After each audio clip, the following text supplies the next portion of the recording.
I want to welcome all of you to humid Savannah. I apologize for my look, but I've been out here a while, and it's a wonderful city. We've had a great time since we've been here, and of course a great time putting this plan in and meeting all the people of Savannah. I need to introduce everyone that's, surely can't introduce everyone here. We really thank you for coming. I have Neil Doyle from the Center Point. He's the Executive Vice President, and that's the property you drove through as you were coming into this facility. All that property around you is going to be developed by Center Point. Thank you, Neil, for being here. Bobby Trish, our Vice President of Operations, is here, and I'll say a few more remarks about him in a second.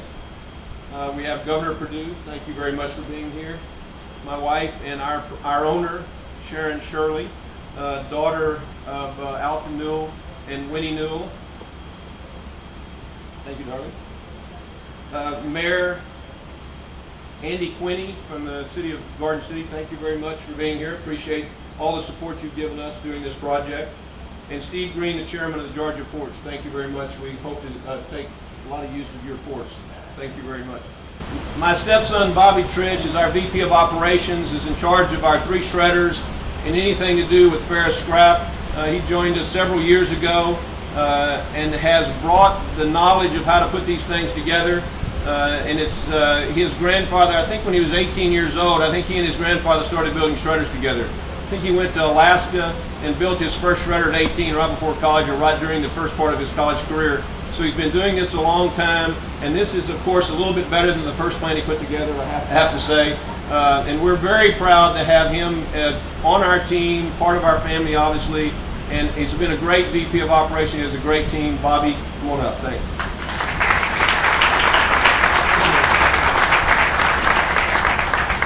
Thank you so much to everybody who's here. I really appreciate you all being here, and the show of support is incredible from the community to everybody we have with us this morning.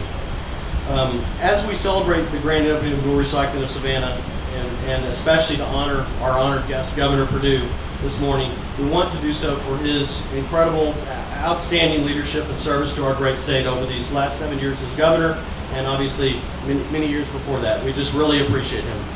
The opening of this facility and the continued success of Newell Recycling is made possible by the hard work, sacrifices, and dreams of many people. Foremost on that list were my grandparents. My grandmother who's here with us this morning, and my grandfather. They worked very hard and sacrificed much back in the day to get us here. My grandfather was born in 1913 on a dirt road in a tent in Oklahoma. They were very poor. They were migrant workers. They traveled around picking cotton or picking fruit just to try to get a meal. They started their business in Kennedy, Texas in the 1930s. And back then, they used to tear apart old cars with an axe and a sledgehammer, basically, is how they would get the pieces small enough where they could be recycled. My grandfather, at the end of the day, would say, man, this is very tough. So he said, there's got to be a better way to do this. So he started messing around with pieces of scrap steel, and he ended up building a hammer mill. He took a railroad axle and built some steel discs and some steel hammers, put it inside of an enclosure and attached the diesel engine to it, turned it on, and started with some car fenders and hoods, threw them in there, and the big pieces got to be small pieces. So he said, I'm on to something. I'm going to build a bigger one and a bigger one and a bigger one, until ultimately today you have a machine that can shred an entire automobile and separate all the individual pieces in less than 15 seconds. So it's a tremendous enhancement to the way things were done. He filed for a patent because he had this unique idea in 1965 and was granted 2 patents from the patent office. And then in 1994, the American Society of Mechanical Engineers designated the Newell Shredder a National Historic Mechanical Engineering Landmark, the number 111th in the history of the world. So it's a really incredible thing. A week ago today would have been my grandfather's 96th birthday, and we all miss him very much. His wisdom, his compassion, his creativity. He was a very good man. And I'm just thankful for the time that I had with him growing up, teaching me about business and teaching me about life. I wish so much he would be here today, because I know he would love this plant. And as the saying goes, behind every good man or successful man is a good woman. And that saying really doesn't do my grandmother justice. She's a wonderful person, and she's been, like Chip said, she's the rock of our family, and she's wonderful. Newell Recycling of Atlanta was started in 1976.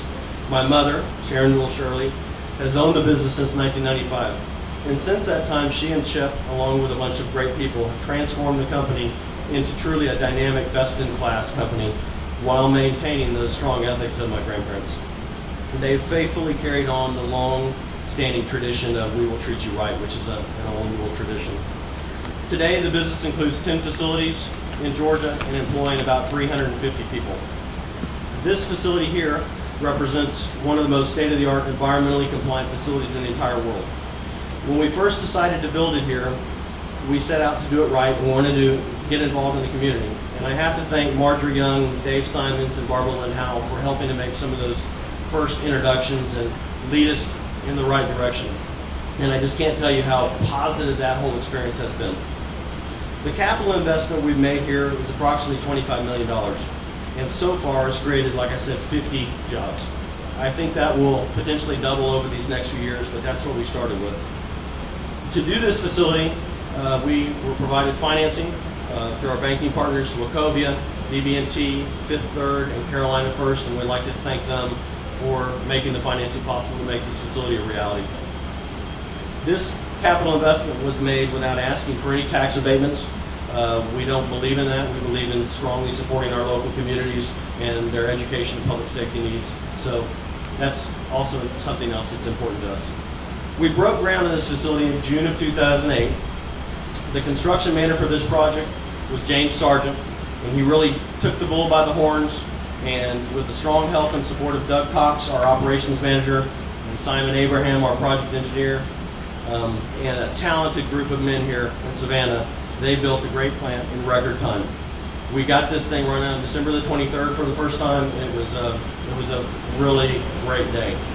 And I want them to know how much I'm thankful for them and how much I'm proud of them for their work. In addition to this direct investment in the jobs created here, this facility currently exports the majority of its products, about $40 million a year right now. We're handling much of that through the Georgia Ports Authority and their excellent team here. Wonderful world-class ports we have in the city, and we're blessed for these men and many of you out there for helping that to happen. Our facility has almost a mile of railroad spur on it. It's connected to the Norfolk Southern Dillard Yard behind us, and really we as a company years ago decided, some may consider it not good diversified business planning, but we intentionally located all of our facilities in Georgia on the NS instead of another railroad. And by doing that, we basically said we're very committed to the Norfolk Southern, and we hoped that they would turn around and do the same, and I can tell you that they have. They've turned around and they're committed back to us. We have a very great working relationship with the Norfolk Southern. Their local team here is led by Dan Bostic, and they do a great job of servicing us. And then their marketing and operational and logistics support out of Atlanta are excellent. They truly are best-in-class railroad, I would say. This facility incorporates a stormwater system that catches all the rainwater in the entire 40 acres, and it all is channeled to a big stormwater pond where we take it, filter it, and then reintroduce it back up to the shredder. The shredder uses 50,000 gallons of water a day because it creates steam as you're shredding materials.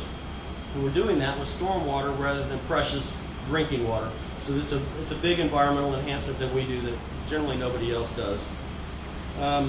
And then as far as our power, our shredder's powered by a 6,000 horsepower motor. The power comes from Georgia Power. They were instrumental in helping us get open in time. They brought brand new power lines into our substation, and they did an excellent job. In closing, my grandfather was a strong believer in many things: hard work, commitment to ideals, dedication to his country, and faith in God. He believed that individual freedom and free enterprise system go hand in hand. He's left an important legacy, which is the American dream. My family has had the freedom to continue what he started. What we're doing here today represents individual freedom and free enterprise in a country where that's still possible.